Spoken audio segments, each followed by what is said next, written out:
I really enjoy being involved with science. You get to do things that nobody's ever done before and write about it. So if you have that, creativity, that open-mindedness, innovation, um, definitely go into that career.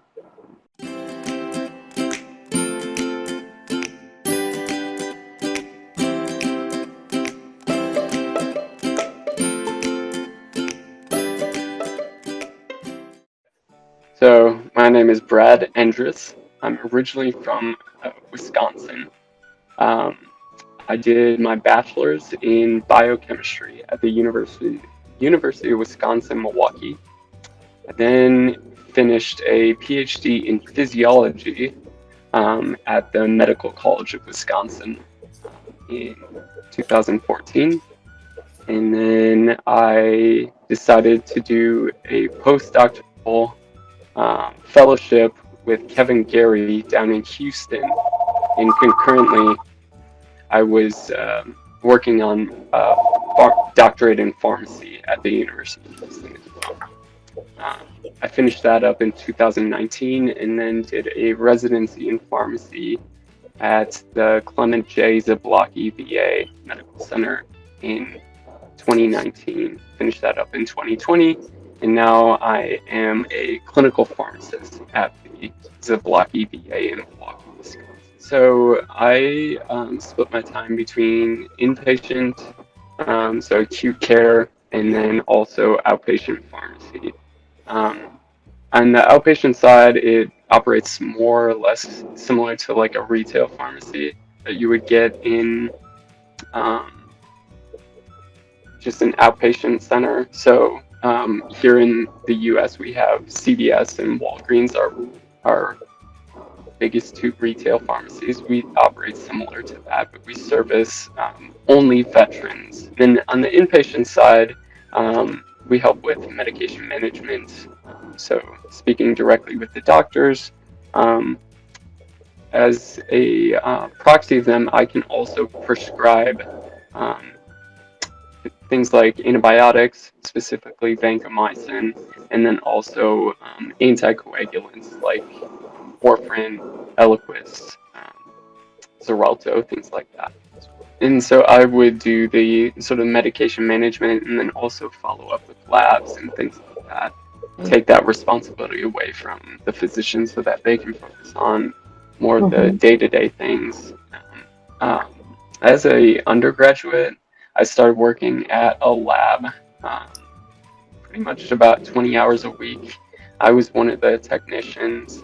Um, really got interested in the work that they were doing. It was vision science, but it was mostly focused on genetics.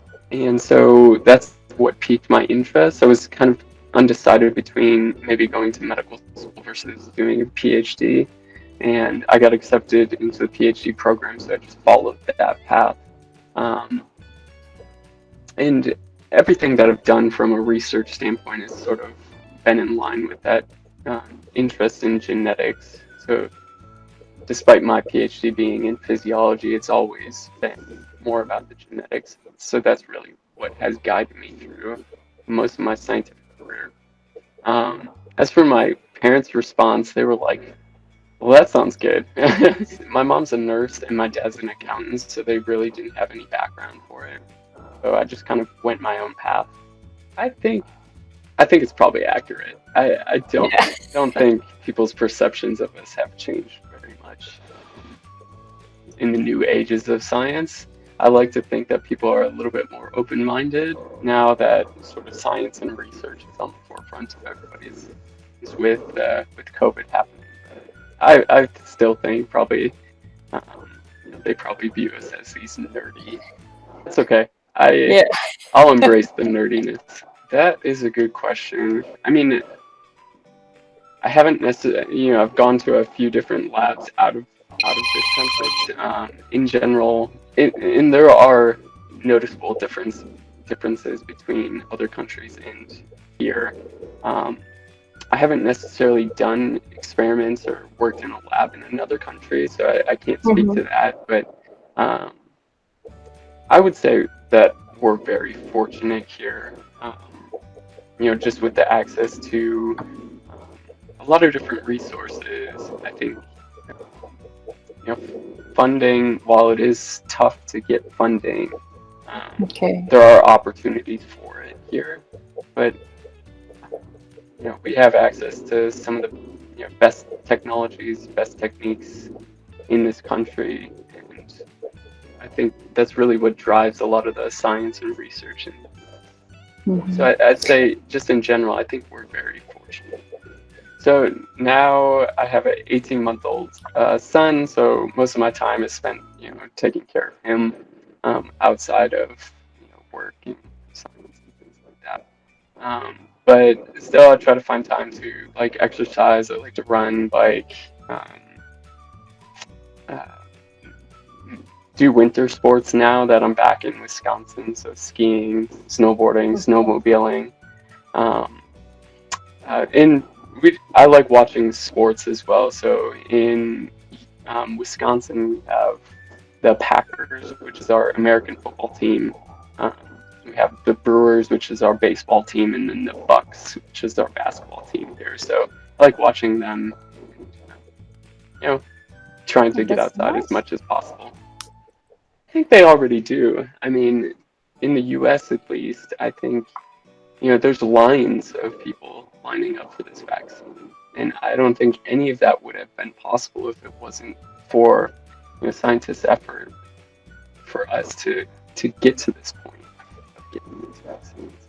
And so I already think that is the case, that scientists are viewed as heroes, as well as like, clinicians and nurses, things like that, who work in the hospital that have to deal with a lot of this. But, I do think that the view of scientists is changing for the better. Definitely think about what your interests are. If you are creative, open-minded, love working on new things, discovering new things, traveling the world, I would say definitely go for it. Science is a tough field. You're constantly trying to do better. You're trying to think about different things differently, come up with different hypotheses, things like that. So it's definitely a tough field to be in, but it's definitely rewarding. So give it a shot. Don't get discouraged. Don't give up. Surround yourself by positive influences, and you'll definitely be successful. I really enjoy being involved with science. I've loved what I've done my whole life. You get to do things that nobody's ever done before and write about it. And you get to talk and meet people from all over the world, learn about their different cultures, and then also collaborate on different projects. So from that point, I think we are one of the unique jobs where you can do that on a daily basis, which is definitely worthwhile.